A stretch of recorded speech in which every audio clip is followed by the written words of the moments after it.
സംവിധായകൻ ജോഷിയുടെ വീട്ടിൽ മോഷണം നടത്തിയ പ്രതി മുഹമ്മദ് ഇർഫാനുമായി പോലീസ് തെളിവ് നടത്തുകയാണ്. പനമ്പള്ളിയിലെ ജോഷിയുടെ വീട്ടിലെത്തിയാണ് ഇപ്പോൾ തെളിവെടുപ്പ് നടക്കുന്നത്. ശ്യാം ദേവരാജ് വിവരങ്ങളുമായി.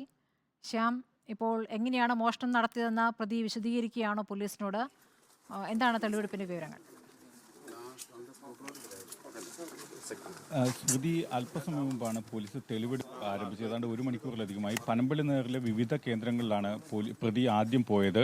ആ സ്ഥലങ്ങളിലൊക്കെ പ്രതിയെ എത്തിച്ച് തെളിവെടുപ്പ് നടത്തിയതിനു ശേഷമാണ് പ്രതി മുഹമ്മദ് ഇപ്പോൾ ജോഷിയുടെ വീട്ടിലെത്തിയിരിക്കുന്നത്. ജോഷിയുടെ വീടിൻ്റെ പിൻഭാഗത്തു കൂടിയാണ് പ്രതി അകത്തേക്ക് കടന്നത്. ജനൽ വഴിയാണ് അകത്തേക്ക് കടന്നത്. അതിനെ പറ്റിയാണ് പ്രതി ഇപ്പോൾ പോലീസ് ഉദ്യോഗസ്ഥരോട് വിശദീകരിക്കുകയും ചെയ്യുന്നത്. ഏതാണ്ട് 4 വീടുകൾക്കപ്പുറം നിന്ന് അതിസമർത്ഥമായ രീതിയിൽ മതിലുകളടക്കം ചാടിക്കടന്നാണ് ജോഷിയുടെ വീട്ടിലേക്ക് എത്തുന്നത്.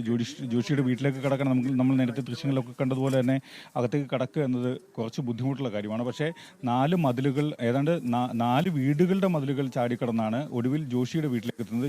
വീടിൻ്റെ പിൻവശത്തു കൂടിയാണ് പ്രതി അകത്തേക്ക് കടന്നത് എന്നാണ്, അതും വീടിൻ്റെ മുകളിലത്തെ നിലയിലേക്ക് കടന്നത് എന്നാണ് പ്രതി ഇപ്പോൾ പോലീസിനോട് വിശദീകരിക്കുന്നത്. ഏതാണ്ട് 1 മണിക്കൂറിലധികമായി ഈ തെളിവെടുപ്പ് നീളുകയാണ്. കഴിഞ്ഞ ദിവസം ജോഷിയുടെ വീട്ടിൽ നിന്ന് ഏതാണ്ട് 1 കോടിയിലധികം രൂപയുടെ ആഭരണങ്ങളാണ്, സ്വർണ്ണാഭരണങ്ങൾ, വജ്രാഭരണങ്ങൾ ഉൾപ്പെടെയുള്ളവ മോഷണം പോയത്. ഈ പ്രതിയെ പിടികൂടിയത് കർണാടകയിലെ ഉടുപ്പിയിൽ നിന്നാണ്. കർണാടക പോലീസിൻ്റെ കൂടി സഹായത്തോടെയാണ് പ്രതിയെ പിടികൂടിയത്. ഒപ്പം ഇതിൽ ഏറ്റവും പ്രധാനമായത്, നിർണായകമായത്, പോലീസിന് സഹായകരമായത് CCTV ദൃശ്യങ്ങളാണ്.